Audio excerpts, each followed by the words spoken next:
A single wrong turn changed the course of World War II, altering the fate of thousands on the frozen battlefields of Europe.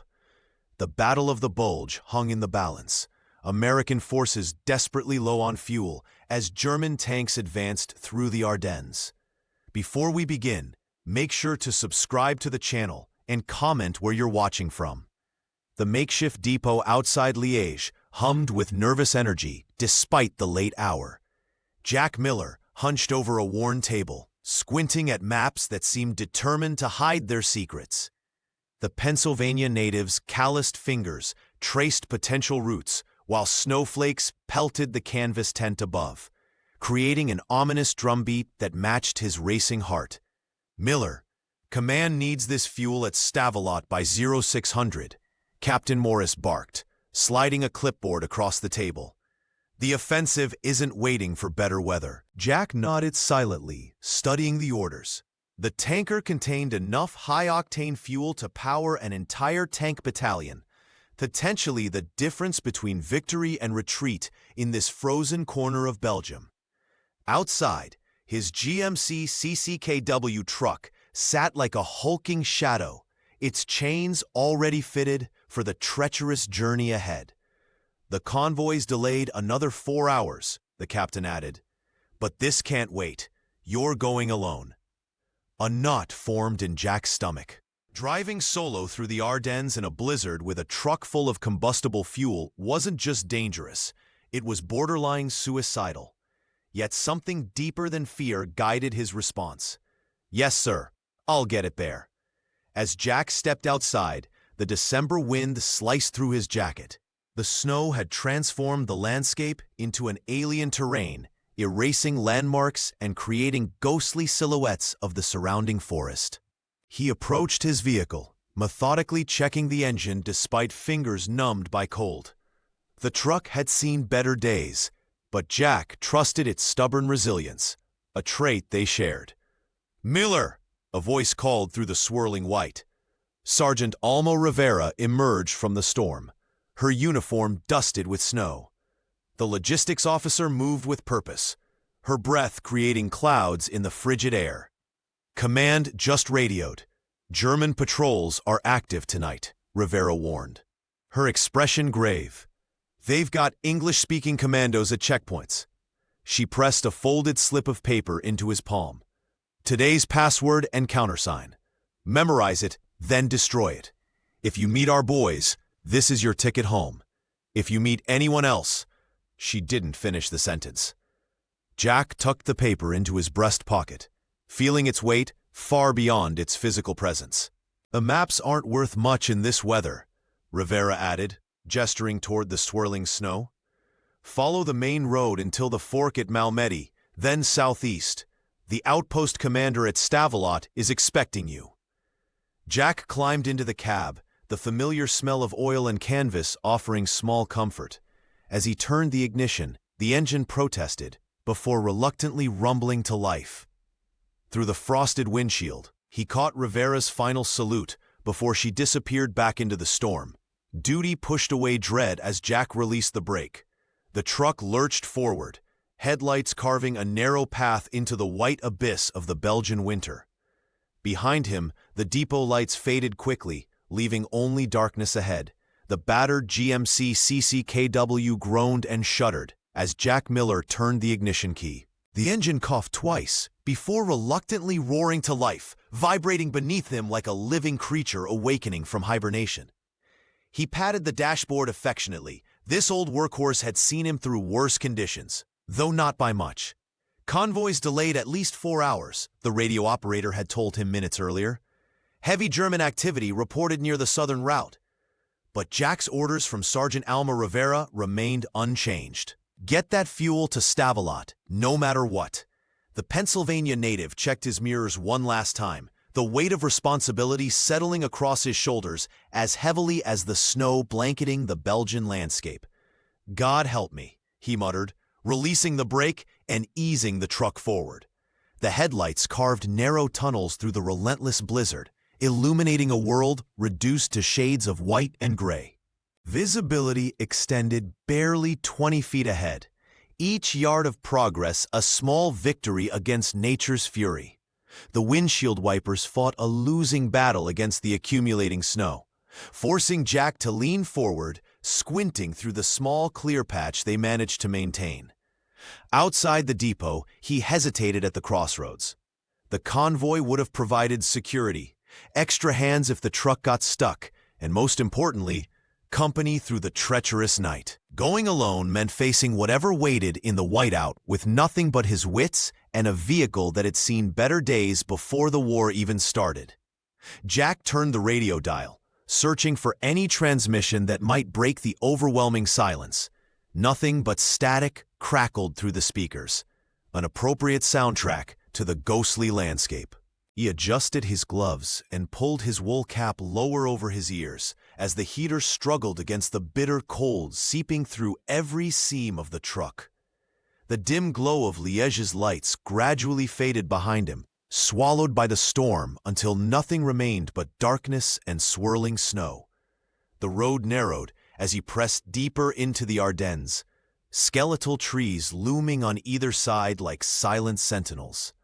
Their branches, heavy with snow, created an eerie tunnel effect that made Jack feel as if he were driving into the throat of some ancient beast. Every bump and dip in the road transmitted directly through the truck's worn suspension, jarring his spine. The precious cargo of high-octane fuel sloshed in the tanker behind him, liquid gold that can mean the difference between victory and defeat for American forces desperately holding the line. "Just you and me now," Jack said aloud, his voice strange and muffled in the cab's confines. The words disappeared instantly into the howling void beyond his windows as he plunged deeper into the ghostly woods, alone with his duty and the storm. The Belgian Ardennes had transformed into a ghostly labyrinth overnight. Jack Miller squinted through the windshield of his GMC truck, the wipers fighting a losing battle against the relentless snow.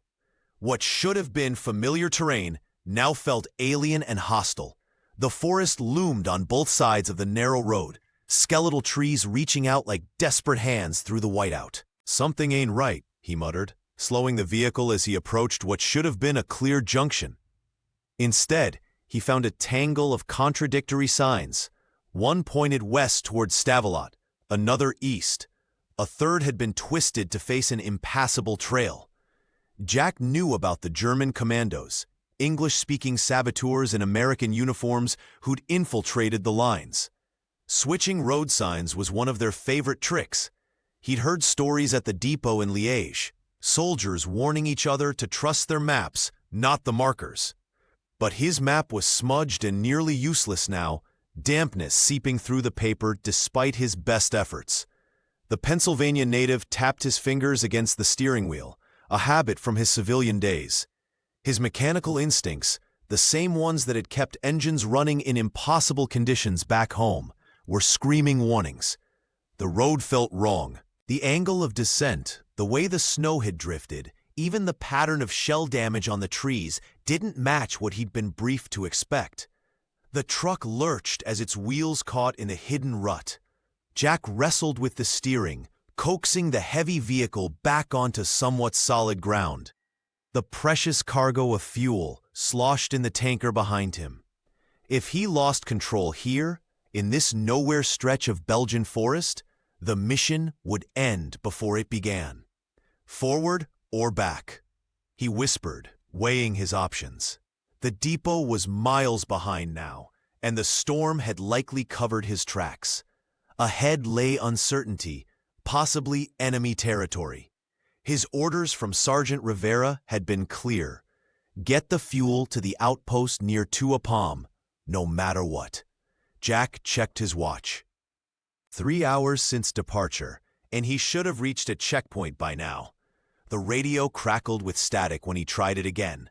No signal, just the hollow sound of isolation. With each passing mile, the decision to turn around became more complicated. Fuel consumption, daylight, the increasing risk of German patrols, all factors tilting the scales toward pressing on rather than retreating. One road's as good as another if they both lead to Americans, he reasoned, shifting gears as the truck climbed a gentle rise. The engine protested against the cold, but Jack had coaxed reluctant machines to life all his life. This one wouldn't quit on him now. He drove onward, deeper into the frozen heart of the Ardennes, unaware that his wrong turn was carrying him straight into the pages of unwritten history. Jack Miller squinted through the windshield, his eyes burning from hours of straining against the relentless snow. The fuel gauge of his GMC truck had dipped dangerously low, matching his depleting reserves of hope. The Belgian Ardennes had become a white labyrinth, swallowing roads and landmarks with cruel indifference. "Come on, give me something," he muttered, knuckles white against the steering wheel. The Pennsylvania native had been driving for what felt like an eternity, the constant vibration of the engine numbing his hands and feet. Then, through a momentary break in the snowfall, he caught a glimpse of something unnatural on a frost-covered pine. Jack braked carefully, the heavy fuel tanker sliding slightly before coming to a halt. He grabbed his flashlight and stepped out into knee-deep snow, the cold immediately biting through his uniform. There, carved into the bark, was a faint five-pointed star, an American marking. The truck driver ran his gloved fingers over the rough edges of the symbol, relief washing over him. Someone from his side had passed this way, perhaps just days ago. "Thank God," he whispered, his breath forming clouds in the frigid air. Yet caution tempered his optimism. He'd heard stories of German commandos leaving false markers to lure American vehicles into ambushes. This star could be salvation or a death trap. Jack stood motionless, listening for any sound beyond the howling wind. The blizzard had muffled the world, creating an eerie silence that made his heartbeat seem thunderous. He trudged back to his vehicle, the weight of responsibility heavy on his shoulders. The fuel he carried wasn't just gasoline. It was the lifeblood of the American resistance in this frozen hell. Without it, tanks would become useless hunks of metal, and soldiers would freeze without running generators. Jack started the engine again, its rumble providing small comfort in the vast whiteness. He followed the direction the star seemed to indicate. His mechanical instincts heightened. Every bump and groan of the truck spoke to him in a language he'd learned since childhood in his father's garage. More stars appeared, faint but unmistakable, carved at irregular intervals on trees and rocks. They formed a breadcrumb trail through the wilderness, each one renewing his determination.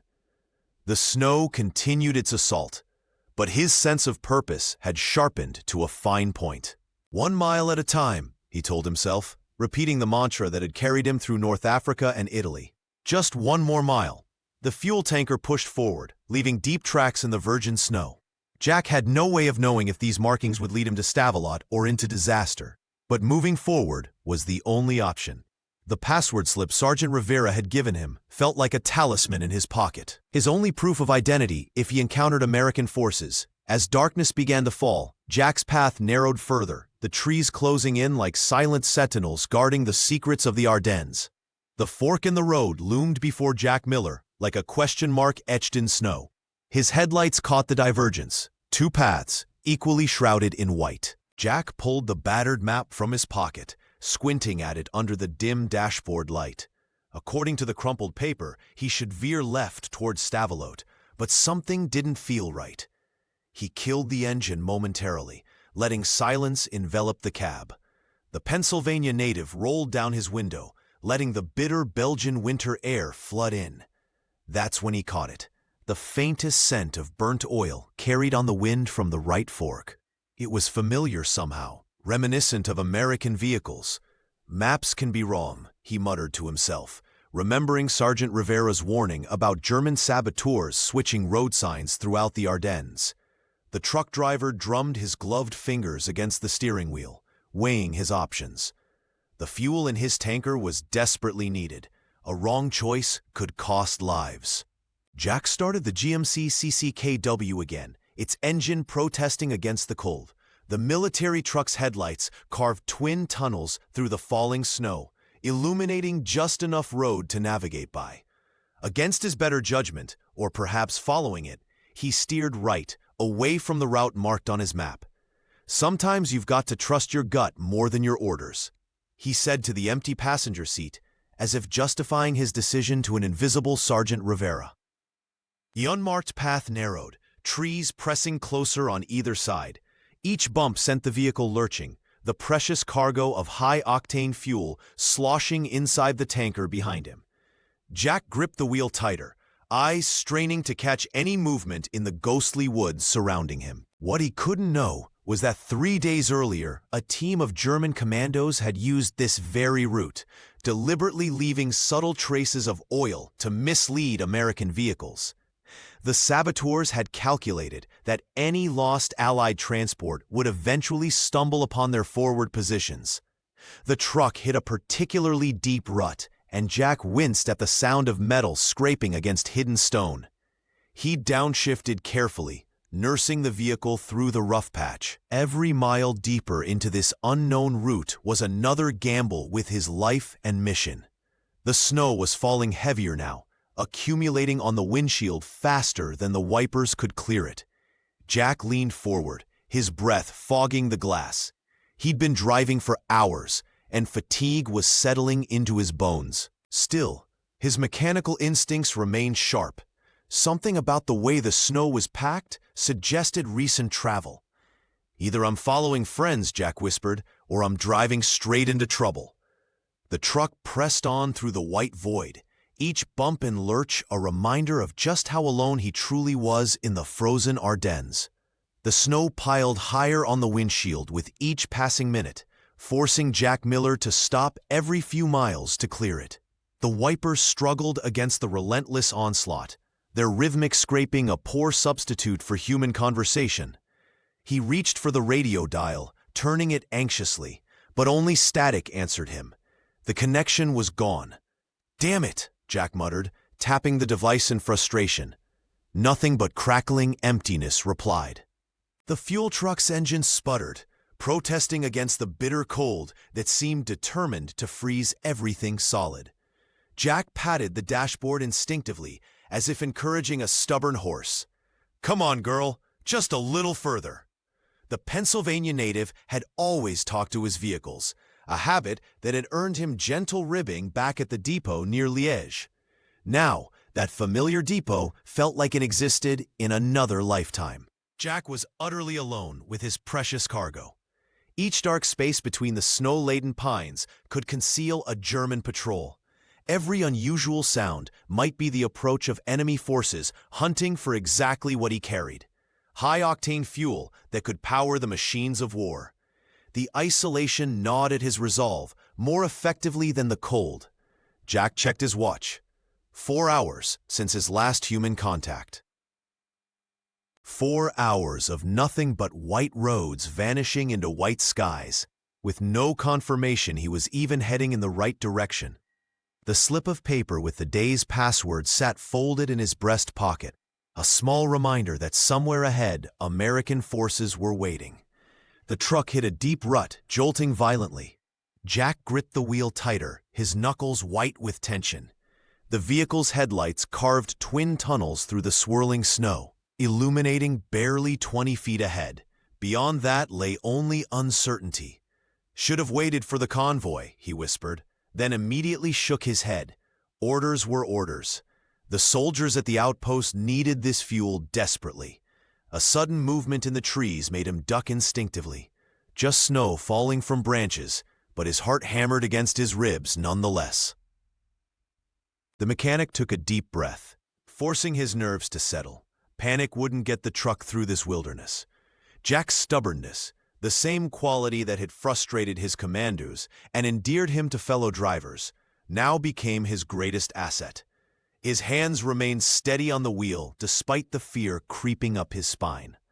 The mission parameters had changed, but the objective remained clear: deliver the fuel, whatever it took.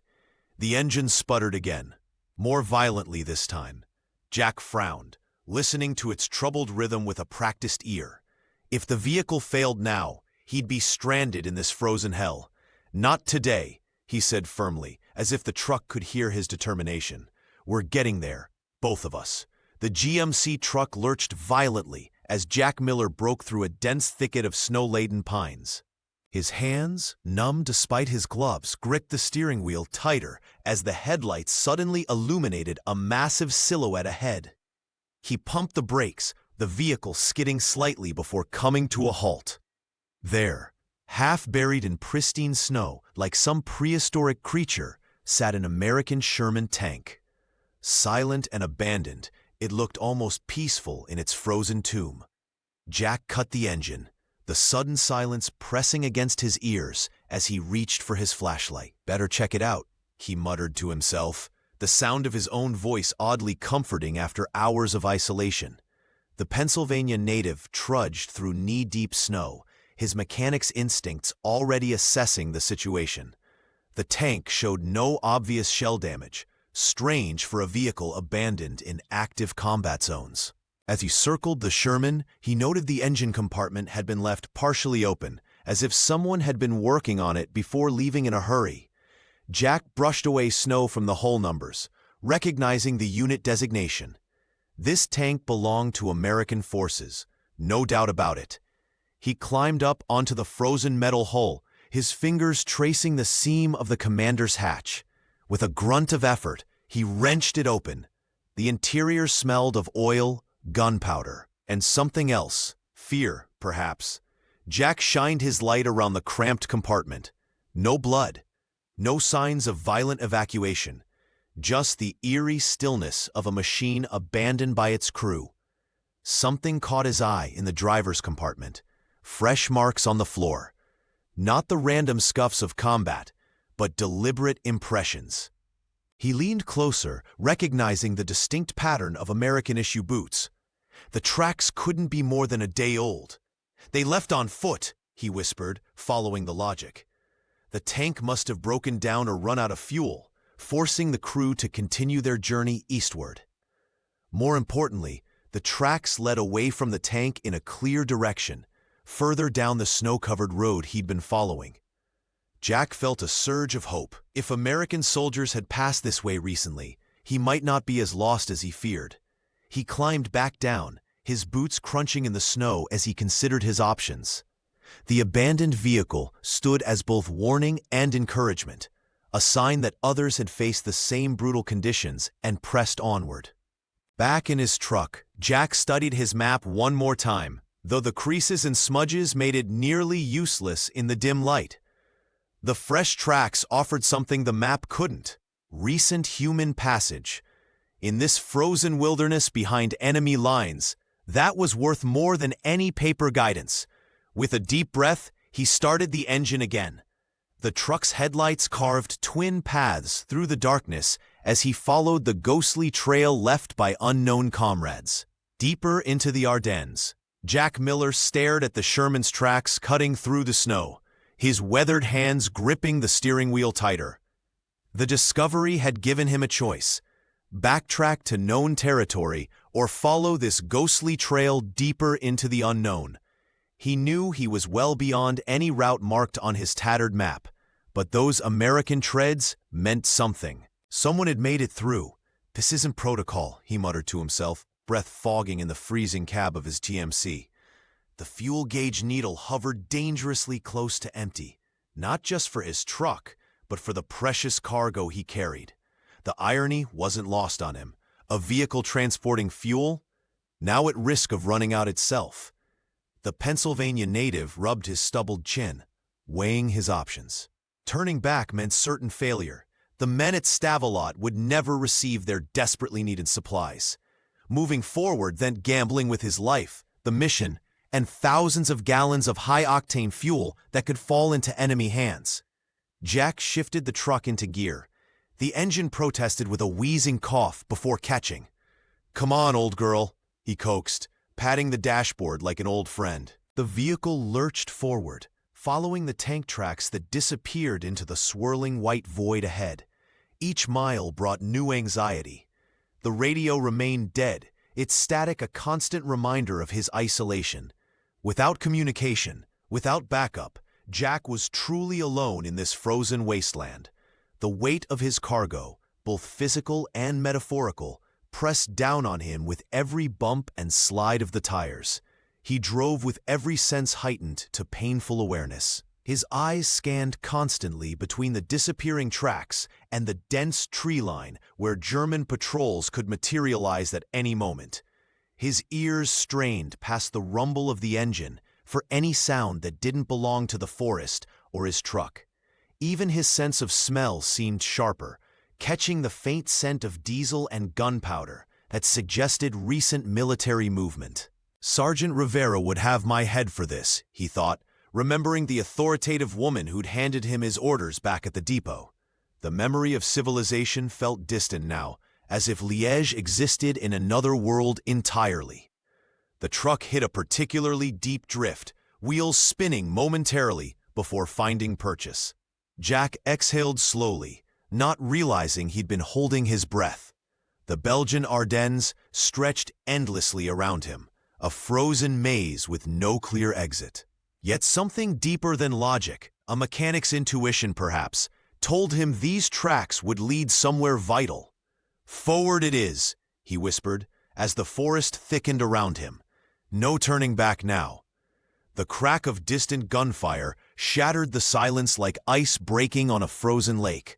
Jack Miller reacted instantly, killing the engine of his GMC truck and ducking below the dashboard. His heart hammered against his ribs as he strained to listen. The precious cargo of high-octane fuel behind him suddenly felt like a ticking bomb. One stray bullet could turn his vehicle into a fireball visible for miles. Through the frosted windshield, he watched snowflakes dance in the darkness. Then he heard them, German voices carried on the wind, speaking in hushed but urgent tones. The Pennsylvania native held his breath, years of mechanical work having taught him the value of stillness when something wasn't right. "Hast du etwas gehört?" a voice called out, unnervingly close. Jack pressed himself lower, cursing silently as his elbow knocked against the door. The voices paused. He could picture them out there, rifles raised, ears pricked, eyes scanning the endless white. His fingers inched toward the pistol tucked in his belt, though he knew using it would be suicide against a patrol. The Germans moved closer. Through a gap in the snow-caked window, Jack glimpsed the silhouettes of 4 soldiers, their helmets distinctive against the pale backdrop. One pointed directly toward the truck, and for a moment, Jack was certain he'd been spotted. He closed his eyes, mentally calculating his odds. None of them good. Then salvation came in the form of distant artillery. The hollow boom echoed across the forest, drawing the patrol's attention eastward. Jack watched as they conferred briefly, then changed direction, moving away from his hiding spot toward the sound of battle. For 15 excruciating minutes, he remained motionless, counting his breaths to keep panic at bay. The cold seeped into his bones, but he dared not restart the engine. Only when the forest had returned to its eerie silence did he finally straighten up, his muscles protesting after being locked in tension. The truck driver peered through each window, scanning for any remaining threat. Nothing but snow and shadows greeted him. He exhaled slowly, watching his breath form clouds in the freezing cab. The Germans had passed within meters of his fuel tanker, utterly unaware of how valuable a prize they had missed. Jack's hands trembled slightly as he gripped the steering wheel again. Not from fear, he told himself, but from the cold. With practiced movements, he restarted the vehicle, wincing at the sound of the engine turning over. He kept the headlights off, navigating by the faint moonlight filtering through the trees. As he eased the truck forward, Jack couldn't help but wonder if his luck would hold. Somewhere ahead lay American lines, if he could just find them before another patrol found him. The first sign of human presence emerged through the blizzard as Jack Miller guided his truck over a final ridge. The American outpost near Tuapam appeared as little more than dark smudges against the snow. Sandbags, makeshift barricades, and the skeletal remains of what might have been a farmhouse. "Halt right there!" A voice cracked through the howling wind as Jack brought the vehicle to a stop. 3 figures materialized from the white void, rifles aimed at his windshield. Lieutenant Eddie Hartley approached the truck with the caution of a man who'd seen too many tricks. His gaunt face and sunken eyes reflected days of sleepless vigilance. "Step out slowly," he ordered, gesturing with his sidearm. "Hands where I can see them." Jack complied, his limbs stiff from hours of driving. The bitter cold bit through his uniform as he stood beside his fuel tanker. "Who the hell are you, and how'd you find us?" Hartley demanded, suspicion hardening his features. "Nobody comes up this road. Nobody." "Jack Miller, fuel transport from Liège," he answered, voice steady despite the gun pointed at his chest. "I was supposed to deliver to Stavelot, but bullshit," the lieutenant cut him off. "No convoy's been authorized through this sector. For all I know, you're a Jerry in an American uniform." The standoff intensified as more soldiers emerged from their positions, all wearing the same look of desperate suspicion. Jack noticed their hollow cheeks and the way they huddled against the cold, men at the end of their resources. "Password," Hartley demanded suddenly. "Today's password, or I shoot you where you stand." Jack slowly reached toward his breast pocket, freezing when rifle snapped to attention. "The paper's in here," he explained carefully. "Sergeant Rivera gave it to me before I left." At the mention of Alma Rivera, something flickered across Hartley's face. He nodded once, permitting Jack to retrieve the slip. "Arrowhead," Jack recited from the crumpled paper. The lieutenant's posture remained rigid. "Not good enough. Anyone could have intercepted that." He circled the truck, studying it with narrowed eyes. "If you're really one of our drivers, tell me what's unusual about this model." Jack didn't hesitate. "The fuel line's been rerouted through a custom manifold. It's a modification we made last month to prevent freezing in these temperatures."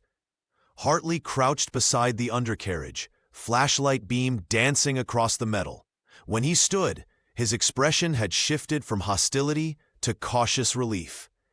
"Get this truck behind the perimeter," he ordered his men, holstering his weapon. "And someone find Dusty." He turned to Jack with a nod that fell short of an apology.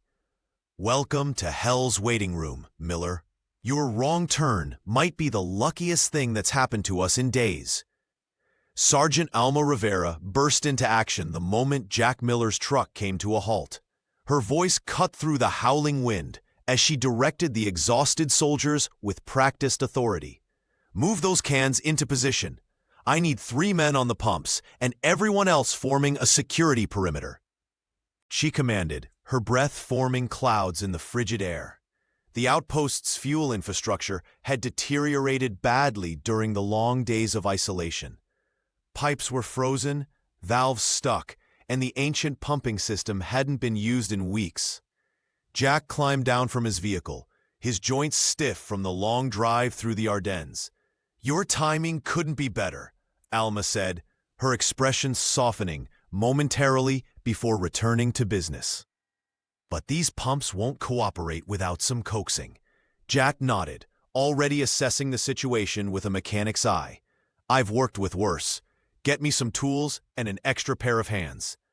The sergeant dispatched 2 soldiers to assist while she organized the offloading operation. Jack crawled beneath the frozen equipment, his fingers quickly numbing as he worked to disassemble the frozen pump mechanisms. The base had clearly been running on fumes, literally and figuratively, for days. "Been without proper supplies for 9 days, explained a gaunt private as he handed Jack a wrench. "Lieutenant Hartley said we'd have to abandon position by tomorrow if nothing came through." Jack focused on the task, methodically clearing ice from valves and reconfiguring the flow system to work with his truck's output pressure. His Pennsylvania upbringing had taught him that complaining about the cold only made it feel colder. After 20 minutes of tinkering, he gave the signal. "Try it now." The pump sputtered, coughed, then roared to life. The precious high-octane fuel began flowing into the waiting containers. A spontaneous cheer rose from the gathered soldiers. Alma maintained her professional demeanor, but even she couldn't hide the relief in her eyes. "Get those cans distributed to the tank crews immediately," she ordered. Jack watched as the life-giving fuel made its way across the outpost. Each can represented another chance, another hour of heat, another possibility of movement and defense. The soldiers handling the fuel moved with renewed energy, as if the mere proximity to it transferred some vital force into their bodies. "You've just bought us a fighting chance," Alma told him quietly, momentarily stepping away from her duties. "3 more hours and we'd have been pulling out, or worse." Around them, the atmosphere of the outpost transformed. Soldiers stood straighter, conversations grew louder, and for the first time in days, laughter occasionally punctuated the wind's moan. The fuel wasn't just powering machines, it was rekindling something essential in the men themselves. As the last drops flowed from his truck, Jack realized he'd delivered more than just gasoline. He'd brought hope, wrapped in a steel tanker and delivered by a wrong turn. Private Gene Wyatt huddled near the makeshift repair station, his 17-year-old frame shivering despite the layers of military-issue clothing. The teenage gunner hadn't spoken more than 3 words together since the German artillery had taken out half his tank crew 4 days ago. His eyes, hollow from sleeplessness, followed Jack Miller's oil-stained hands as they worked methodically on the frozen engine block. "Hand me that wrench, would you?" Jack called out, his voice cutting through the bitter Belgian air. The Pennsylvania native didn't wait for a response, continuing his work alongside Dusty Redman, who was already elbow-deep in another Sherman's engine compartment. Wyatt watched, transfixed, as the 2 men worked in near-perfect synchronization. The mechanic and the truck driver communicated in half-sentences and nods, their breath forming clouds that hung in the frigid air. Something about their quiet confidence made the young soldier inch closer. "This fuel line's completely frozen," Dusty muttered, his experienced fingers tracing the metal pathways. "But with the fuel Jack brought, we might actually get this beast running again." The teenager observed how Jack methodically applied heat from a small torch to the critical components, his movements precise despite his exhaustion. For days, Wyatt had been certain they would all die here, abandoned, forgotten, and frozen solid in this god-forsaken outpost near Tuapam. Suddenly, Jack stepped back. "Try it now." Dusty reached for the ignition. The tank's engine coughed once, twice, then roared to life with a thunderous rumble that shook snow from the nearby pines. The sound vibrated through Wyatt's chest, and something unexpected stirred within him. It wasn't just a tank engine coming back to life.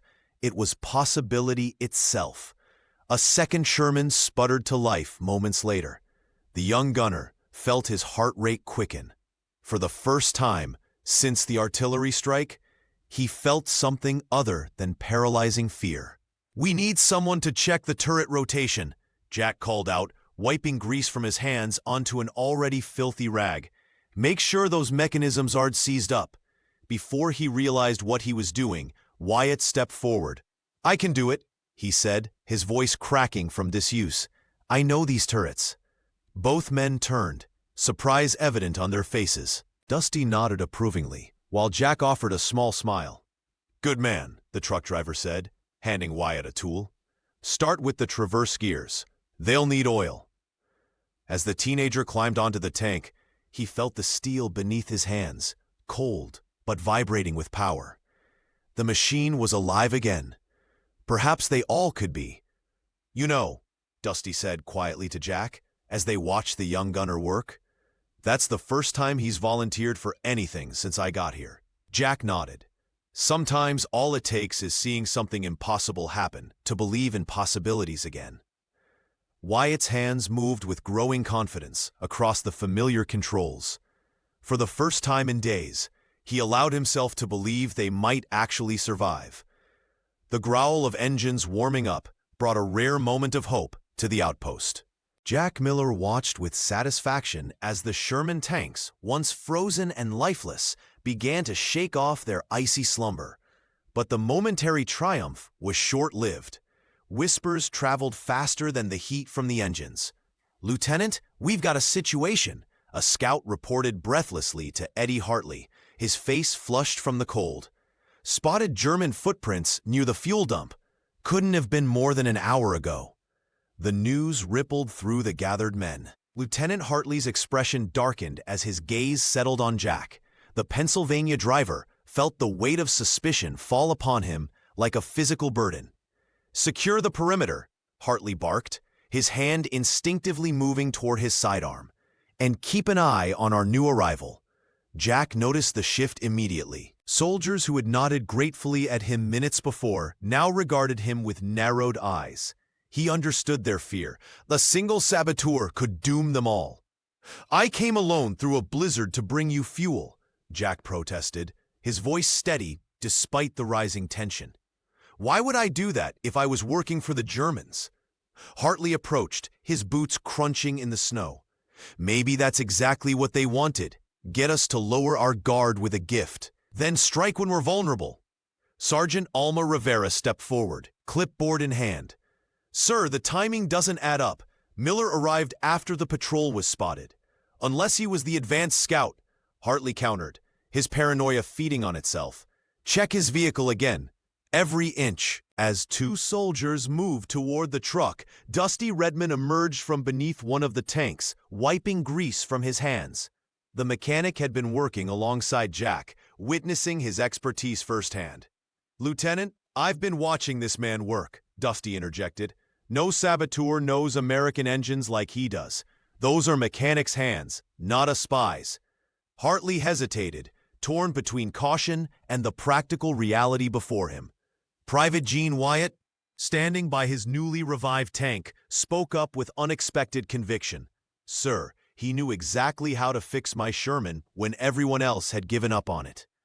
The lieutenant studied Jack's oil-stained fingers and exhausted eyes. Finally, he nodded curtly. "Double the guards anyway. And Miller, you don't go anywhere without an escort." Jack accepted the compromise with a nod. As the men dispersed to their posts, Dusty approached him with a sympathetic smile. "Don't take it personally," the mechanic murmured. "Fear makes ghosts out of shadows." "Thanks for speaking up," Jack replied, watching as Hartley organized defensive positions around the precious fuel. The tanks continued to rumble, their engines a defiant answer to both the bitter cold and the growing German threat. Jack knew the real test was still to come. Dawn broke over the Ardennes with cruel clarity, casting long blue shadows across the snow. The bitter cold had intensified overnight, freezing the moisture in men's breath before it could disperse. Lieutenant Eddie Hartley stood at the edge of the outpost near Tuapam, binoculars trained on the distant tree line, his face a mask of grim concentration. "Sir, we've got confirmation." Sergeant Alma Rivera approached, clutching a crumpled dispatch. "Kampfgruppe Piper is moving this way. Intelligence says they're running on fumes, desperate for fuel." The sergeant's voice remained steady, but her eyes betrayed concern. Hartley lowered the binoculars. "And now we're sitting on the biggest fuel cache for 20 miles. He turned toward the makeshift depot where Jack Miller's delivery was being distributed among the vehicles and emergency reserves. The lieutenant gathered his officers in the command tent. Maps were spread across a wooden table, weighted down with spent shell casings. "We have 3 options," he announced. "Evacuate and destroy the fuel, stand and fight, or try to move everything east before they arrive." Jack stood at the back of the tent, invited by Dusty Redmond, who insisted the driver's knowledge of the surrounding roads might prove valuable. The Pennsylvania native listened intently, rolling his cap between calloused hands. "With all due respect, sir," Rivera interjected, "evacuation means abandoning our position. The Germans would have a clear path to the Allied supply lines." Private Gene Wyatt, looking less haunted than the day before, spoke up from his corner. "The tanks are operational now. We have fuel. Maybe for the first time, we can actually fight back." Hartley paced the length of the tent. "And if we lose, we hand them exactly what they need on a silver platter." "Or we become the bait," Jack said quietly. All eyes turned to him. "Sorry, sir. Just thinking out loud." "No, go on," the lieutenant urged, surprising everyone. Jack stepped forward. "Their tanks are desperate for fuel. That makes them predictable. What if instead of running, we use that need against them?" A murmur ran through the assembled men. Dusty nodded encouragingly at his new friend. "We could position the tanks here and here," Jack continued, pointing to locations on the map. Places I noticed coming in, natural bottlenecks. For the first time, a flicker of something like hope crossed Hartley's face, using their desperation as a weapon. Outside, the mechanical growl of Sherman engines filled the morning air. The fuel that Jack had delivered, through blind luck, stubborn determination, or perhaps providence, had transformed useless metal into fighting machines. What had seemed like a wrong turn now looked increasingly like their only chance. "Prepare defensive positions," Hartley ordered finally. "We make our stand here." The abandoned Sherman tank, once declared beyond repair, sat like a frozen monument to defeat. Jack Miller wiped frost from his hands as he assessed the damage. 3 days of exposure to the Belgian winter had seized the engine, but the Pennsylvania native wasn't ready to surrender to mechanics or Germans. "This old girl's got life in her yet," Jack muttered, his breath forming clouds in the bitter cold. Dusty Redman nodded in agreement. The military mechanic had been skeptical when Jack first suggested they could resurrect the metal beast, but now worked alongside him with growing confidence. They had been laboring since dawn, scavenging parts from disabled vehicles and applying Jack's truck-driving expertise to the tank's more complex systems. "Hand me that starter assembly," Jack called out, his fingers numb despite the makeshift gloves he'd fashioned from spare cloth. The mechanic passed the component, salvaged from another damaged Sherman. "If this works, Lieutenant Hartley might actually smile for once," Dusty remarked, his usual practical humor breaking through the tension. Around them, a small crowd had gathered. Private Gene Wyatt stood closest, his young face transformed from the hollow-eyed shell he'd been yesterday. The teenage gunner watched every movement with intense focus, occasionally handing tools before they were even requested. "You think she'll actually run?" Wyatt asked, hope creeping into his voice for the first time in days. Jack didn't answer immediately, concentrating on connecting the final wires. When he finished, he simply nodded to Dusty, who climbed inside the tank's hatch. The moments stretched as they heard the mechanic's movements within the metal chamber. The first attempt produced only a grinding noise, the second a cough of black smoke. On the third try, the engine sputtered, caught, then roared to life with a thunderous growl that echoed through the frozen forest. Snow cascaded from pine branches as the vibrations shook the very air. Cheers erupted from the gathered soldiers. Sergeant Alma Rivera, who had been coordinating fuel distribution nearby, turned with surprise written across her face. Even Lieutenant Hartley, perpetually suspicious and stern, straightened his posture at the sound. Wyatt's transformation was the most remarkable. The tank gunner's eyes lit up as if the engine's revival had sparked something within him too. He scrambled toward the tank, calling to his crew members. "We're back in this fight." The young soldier shouted, his previous trauma temporarily overshadowed by renewed purpose. Jack stepped back, watching as the crew assembled. The Sherman's turrets slowly rotated, testing systems long thought dead. What had been a lifeless hull just hours ago was now a weapon again, their best hope against Kampfgruppe Piper's advancing forces. "You've given them more than fuel," Dusty said quietly, standing beside Jack as they watched Wyatt directing his crew with newfound confidence. "You've given them a fighting chance." The truck driver simply nodded, his hands stained with oil and determination. Sometimes, resurrection came not from grand gestures, but from stubborn refusal to accept defeat. Lieutenant Eddie Hartley hunched over a tattered map. His eyes narrowed as Jack Miller traced a finger along the route he'd taken through the Ardennes. The winding forest paths, initially a mistake, now represented their greatest tactical advantage. "The Germans won't expect an attack from the south," Jack explained, pointing to the crossroads where the terrain provided natural cover. "They'll be watching the main approach from the west." Hartley nodded slowly, his initial suspicion of the truck driver now replaced with grudging respect. "If we position the tanks here and here," he indicated 2 points on the map, "we could catch Kampfgruppe Piper's advance units completely off guard."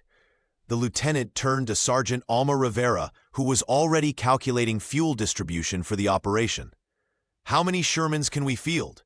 4 operational tanks, sir, Rivera replied, her clipboard clutched tightly against her chest, each with enough fuel for about 3 hours of combat.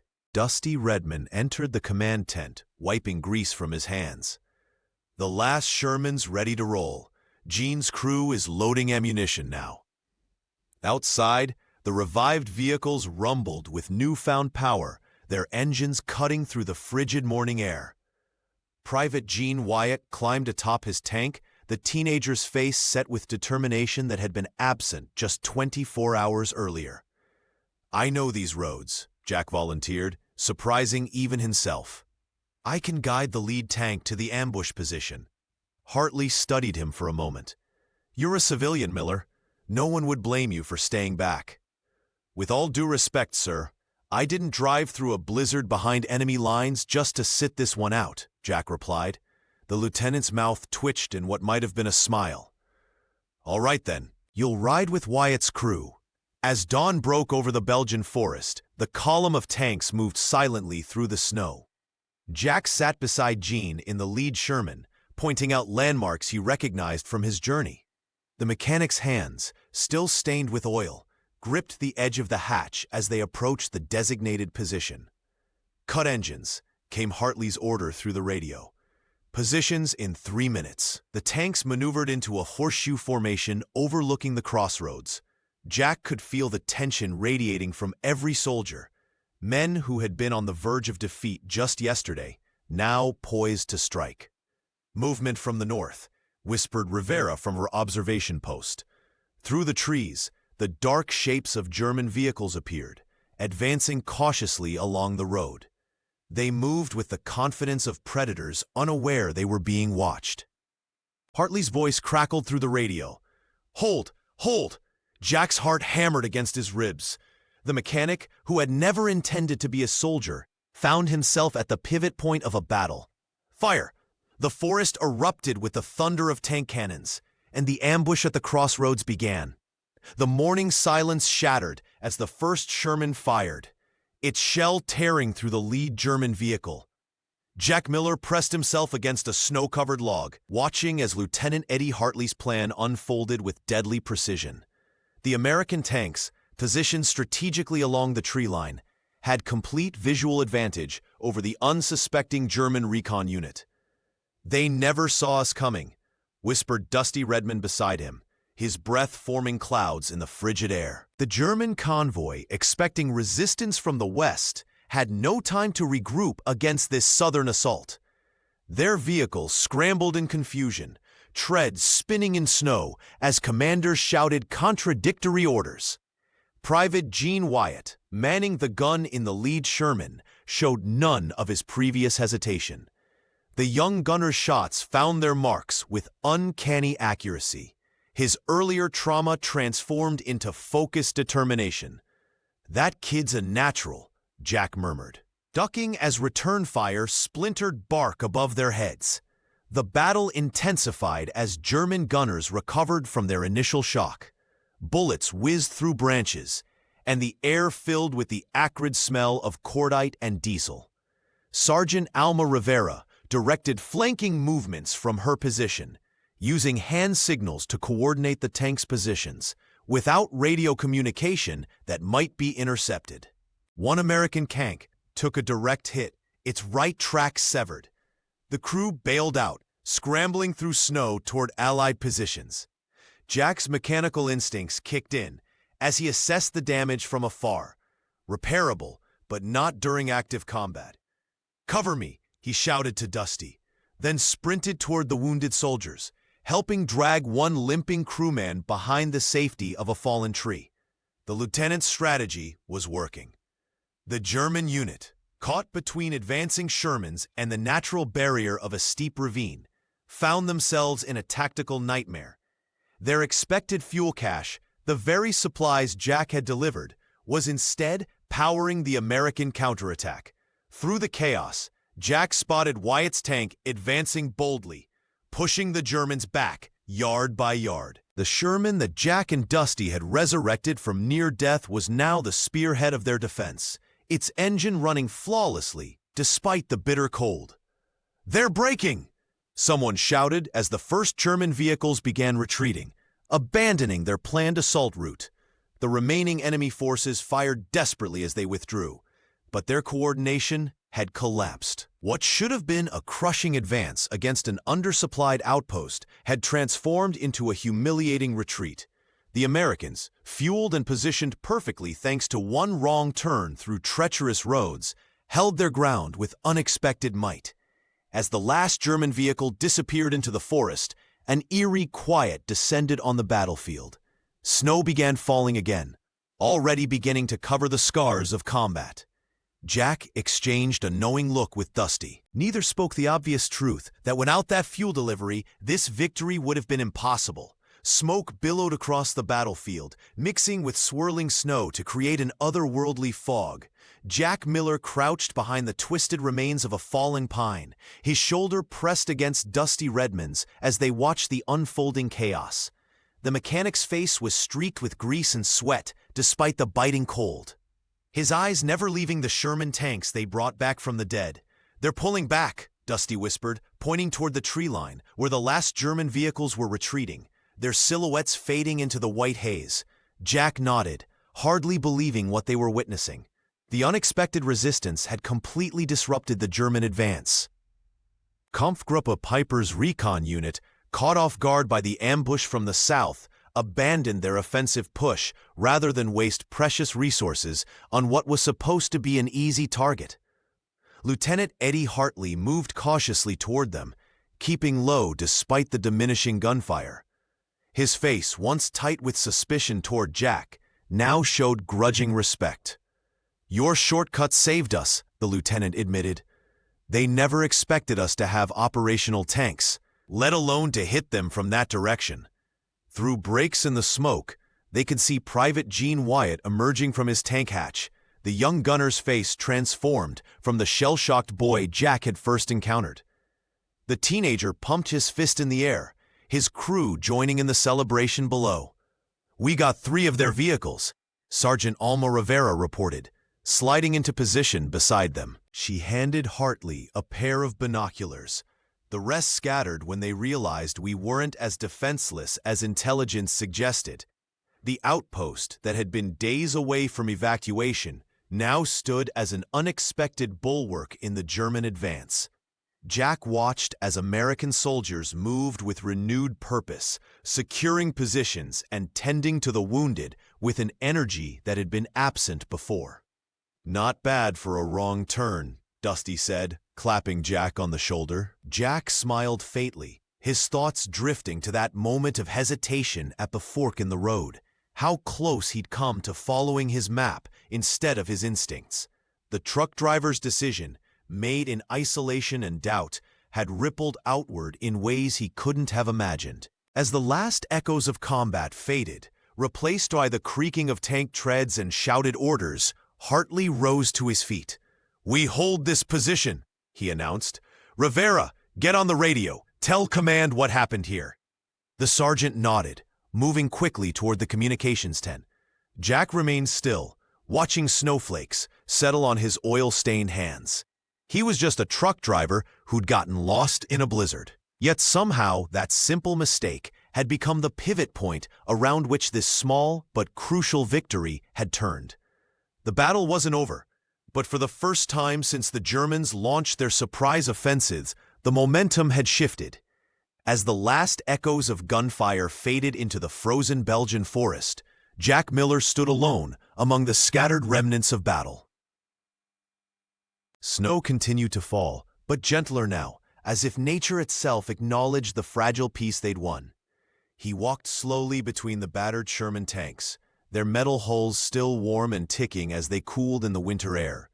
The Pennsylvania native ran his fingers along the side of one vehicle, leaving trails in the frost-covered metal. His hands were black with grease and red with cold, workmen's hands that had never fired a weapon during this engagement, yet had somehow become as crucial as any trigger finger. Around him, exhausted soldiers moved with renewed purpose. Private Gene Wyatt, no longer the shell-shocked teenager of days before, nodded respectfully as he passed. The young tank gunner had found something in himself during those desperate hours, something Jack recognized as the quiet dignity of doing one's job when everything depended on it. "Never seen anything like what you pulled off," Lieutenant Eddie Hartley said, approaching with his rifle slung over his shoulder. The officer's earlier suspicion had melted away, replaced by the grudging respect that only comes through shared survival. "Getting that fuel through, thought it was impossible." Jack shrugged, uncomfortable with praise. "Just following orders, sir." "No," Hartley replied, shaking his head. "You weren't. You were lost, improvising, making choices no orders covered. That's what made the difference." Near the makeshift fuel depot, Sergeant Alma Rivera directed the collection of empty cans, her authoritative voice carrying across the outpost. She caught Jack's eye and offered a rare smile, acknowledgement between two professionals who understood the weight of logistics in warfare. Dusty Redman approached, wiping his hands on an oil-stained rag. "You know what they'll say about this in the history books?" the mechanic asked. Jack shook his head. "Nothing," Dusty continued. "Not a damn thing. They'll talk about generals and strategies, but not about the truck driver who got lost and saved our skins." Jack looked down at his hands, stained with oil and marked by frostbite. These weren't the hands that signed peace treaties or planted flags on conquered ground. They were the hands that turned wrenches, that gripped steering wheels through blizzards, that pumped fuel when everything seemed lost. "That's fine by me," Jack finally said. "Don't need medals for doing what needed doing." As he watched the tanks prepare to move out, their engines rumbling with the fuel he delivered, Jack Miller understood something profound about war and about life. History rarely remembers the ordinary acts of stubborn perseverance that often tip the scales of fate. The story of the outpost's stand against Kampfgruppe Piper traveled through the ranks like a whisper. No official reports mentioned Jack Miller by name. No medals adorned his chest. History books would later document the Battle of the Bulge without a footnote about a lone fuel truck that arrived when hope seemed lost. 3 days after the skirmish, Jack stood beside his repaired vehicle, watching as Lieutenant Eddie Hartley approached through the thinning snow. The officer extended his hand without ceremony. "Miller," Hartley said simply, the suspicion in his eyes replaced by something resembling respect. "You saved a lot of good men." Jack nodded, uncomfortable with praise. His hands, still stained with grease and marked by frostbite, told more of his story than words ever could. He had never fired a weapon during the entire ordeal, yet his contribution had altered the course of the battle more than any single bullet. Nearby, Dusty Redman was supervising the final preparations as the Sherman tanks prepared to move out. The mechanic broke away from his work to approach Jack, offering a hearty slap on the back.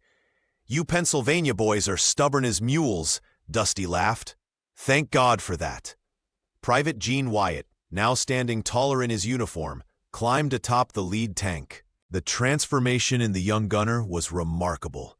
The fear in his eyes replaced by determination. He offered Jack a salute, which the truck driver awkwardly returned. Sergeant Alma Rivera appeared with fresh orders. "Miller, they need you back at Liège. Another convoy's waiting." Her businesslike tone couldn't completely mask her appreciation. As Jack climbed into his truck, he glanced back at the outpost. What had happened here would never make headlines or history books. No photographer had captured the moment when fuel pumped into empty tanks, when frozen engines roared back to life, when ordinary men found extraordinary courage. The tanks rumbled forward into the mist, leaving only churned snow and tire tracks as evidence they were ever there. Jack started his engine, feeling the familiar vibration beneath his hands. History rarely remembers the supply lines, the mechanics, the truck drivers. Great victories are attributed to generals and strategies, heroic stands and brilliant maneuvers. But Jack understood something profound as he guided his vehicle back toward Liège. Sometimes wars turn not on glory, but on gas, on spare parts and working engines, on wrong turns that become right ones, and on the quiet grit of those who simply refuse to quit when everything tells them they should.